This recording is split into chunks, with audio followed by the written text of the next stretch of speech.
আসসালামু আলাইকুম। ষষ্ঠ শ্রেণীর শিক্ষার্থীরা, আশা করি তোমরা ভালো আছো। সায়েন্স স্কুলের পক্ষ থেকে তোমাদের স্বাগত জানাচ্ছি। আজকে আমাদের আলোচনার বিষয় বীজগাণিতিক রাশির জগতের অনুশীলনীর ৪ নং, অর্থাৎ বীজগাণিতিক রাশির যোগ। কিভাবে বীজগাণিতিক রাশির যোগ করতে হয়। দেখো, যে কোনো জিনিস যদি তুমি ভালো বুঝতে চাও, আসলে তোমাকে কিছু ট্রিক ফলো করতে হবে। তো এই ক্ষেত্রে দেখো, আমি যে কোনো বীজগাণিতিক রাশির যোগ তুমি কিভাবে সহজে সলভ করতে পারবে এখানে কিছু পয়েন্ট বলেছি। এই কয়েকটা জিনিস যদি তুমি মাথায় রাখতে পারো, তাহলে আশা করি যে বীজগাণিতিক রাশির যে কোনো যোগ দেওয়া হোক তোমার কোনো প্রবলেম হবে না। ঠিক আছে, তাহলে দেখো কি কি জিনিস তোমাকে আসলে মনে রাখতে হবে। নাম্বার 1ই বলা হয়েছে যে চলক মিল রেখে পদগুলো বসাতে হবে। অবশ্যই এটা মোস্ট ইম্পর্টেন্ট যে আমাদের যেই পদগুলো আমরা সেট করব সেগুলোতে যেন চলকের মিল থাকে।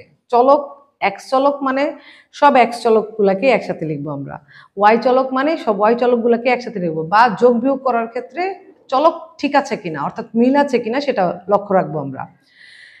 তারপর দেখো 2 নম্বর পয়েন্ট কি বলছে, যদি চলকটা না মিলে তাহলে কি করবো আমরা, ওই পদটিকে একটু দূরে লিখবো। এটা কেন বলেছি একটু পরে যখন আমি ম্যাথটা করবো তখন তোমরা বুঝতে পারবে। অনেক সময় দেখা গেছে যে আমরা যখন চলক যোগ বিয়োগ করতে যাই তখন দেখা গেছে যে চলক সম্পূর্ণ মিলে না, কিন্তু আমরা ওটা বুঝতে পারি না, ভাবি যে এখানে তো এক্স, যেমন এ এক্স আছে, এ ওয়াই আছে, এত আছেই, যোগ করে দিয়ে বসে থাকি, কিন্তু তখন আমাদের ম্যাথটা কিন্তু ভুল হয়ে যায়। তো এটা আমরা একটা সলভ করবো প্রশ্ন, তখনই তোমরা এটা বুঝতে পারবে।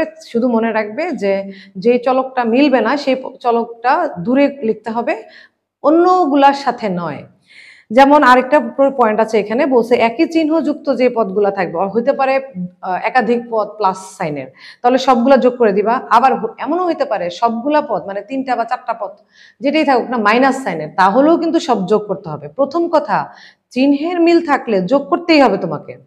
তারপরের কাজ হচ্ছে তুমি ফলাফল যখন লিখবা তখন যেই চিহ্ন দেওয়া ছিল সবগুলোর সামনে সেই চিহ্নটা ওই ফলাফলের সামনে দিয়ে দিবা। যদি মনে করো যে সবগুলো মাইনাস সাইনের ছিল, তাহলে যোগ করার পরে সেই ফলাফলের সামনে তোমাকে মাইনাস চিহ্ন দিতে হবে। সেম ভাবে আবার দেখো 4 নাম্বারটা কি বলা হয়েছে, বলা হয়েছে যে যদি চিহ্নগুলা বিপরীত চিহ্ন হয় তাহলে কি করতে হবে, অবশ্যই তোমার বিয়োগ করতে হবে। আর আমরা কিন্তু বিয়োগের রুলস জানি যে বড় সংখ্যাটা থেকে ছোট সংখ্যাটা বিয়োগ করতে হবে। এখন বিয়োগ করার পরে আবার কাজ আছে যে বড় সংখ্যার আগে যে চিহ্নটা ছিল ফলাফল আগে কিন্তু সেই চিহ্নটাই দিতে হবে। এই 4টা টপিক যদি তুমি মাথায় রাখো তাহলে ইনশাল্লাহ আমি তোমাকে গ্যারান্টি দিচ্ছি যে তুমি বীজগণিতের যোগ নিয়ে কোনো ধরনের ঝামেলাই পড়বে না।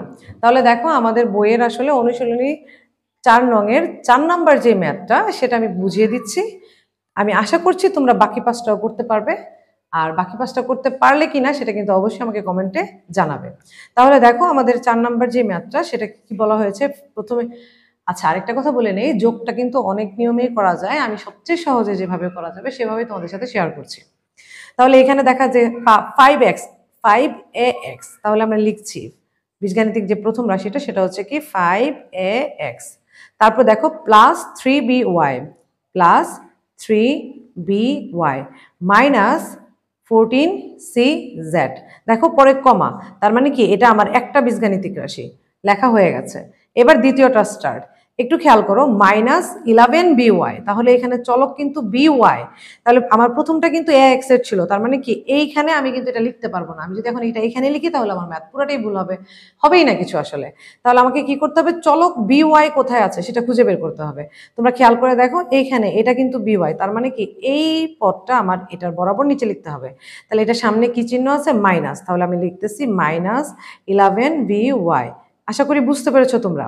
তারপর কি বলেছে দেখো, মাইনাসের 7ax, তাহলে এখানে চলক হচ্ছে ax, এই যে চলক x, তাহলে আমরা এখানে লিখছি কি -7ax।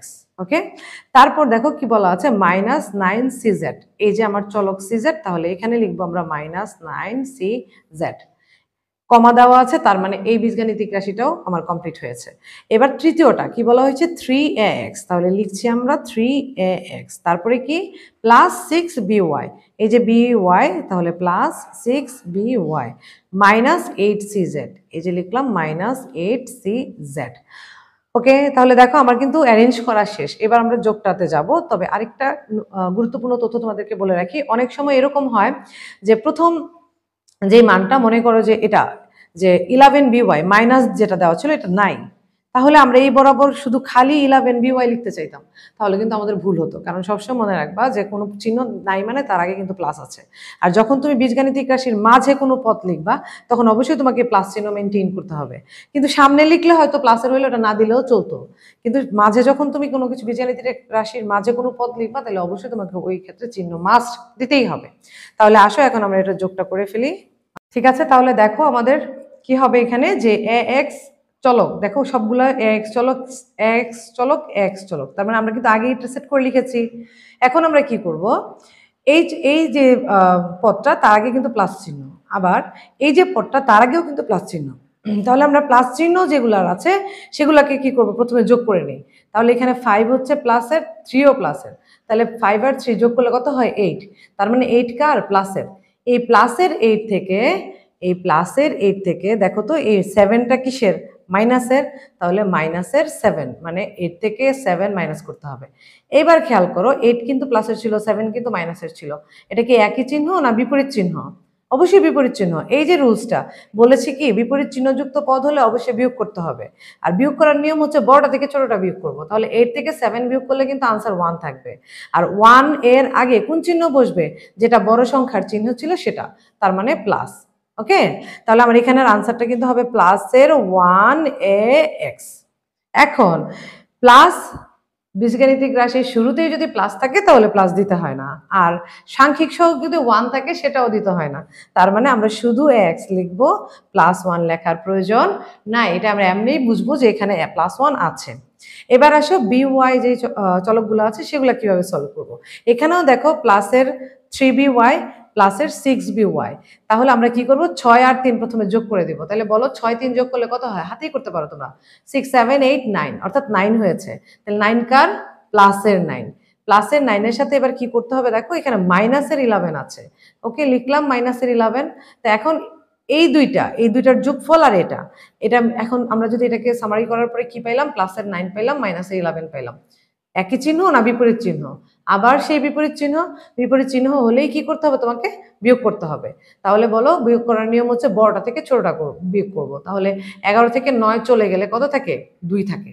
ঠিক আছে, এখন 2 এর আগে তুমি কি চিহ্ন বসাবা, অবশ্যই এই দুই সংখ্যা থেকে যে সংখ্যাটা বড় ছিল তার আগে যে চিহ্ন ছিল, তাহলে 11 এর আগে চিহ্ন ছিল মাইনাস, তার মানে 2 এর আগে হবে মাইনাস। তাহলে আমার এখানে সংখ্যার যোগফল করে বা যোগ বিয়োগ করে আমরা আনসার পেয়েছি মাইনাসের 2, আর সাথে অবশ্যই চলকটা লিখে দিতে হবে by, অর্থাৎ -2by। এখন আসো 3 নাম্বার পদের কাছে। তুমি সবগুলার খেয়াল করে দেখো, সবগুলার চিহ্ন মাইনাস, তার মানে কি সবাই একই চিহ্নের।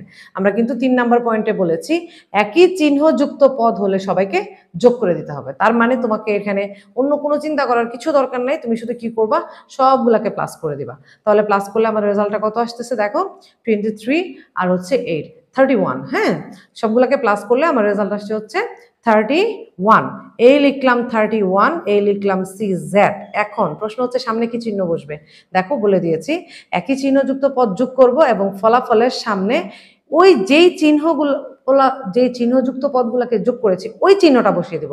তাহলে বলো তো এখানে কি চিহ্ন ছিল সবগুলোর সামনে, মাইনাস, তার মানে এটা হবে মাইনাসের 31 CZ। তাহলে আশা করি তোমরা বুঝতে পেরেছো। ঠিক আছে, এই পদ্ধতিগুলো মনে রাখবে। আমি তোমাকে বলছি তো, একদম তুমি শিওর থাকো, কনফিডেন্স রাখো যে তুমি বীজগাণিতিক যোগ কখনোই ভুল করবে না।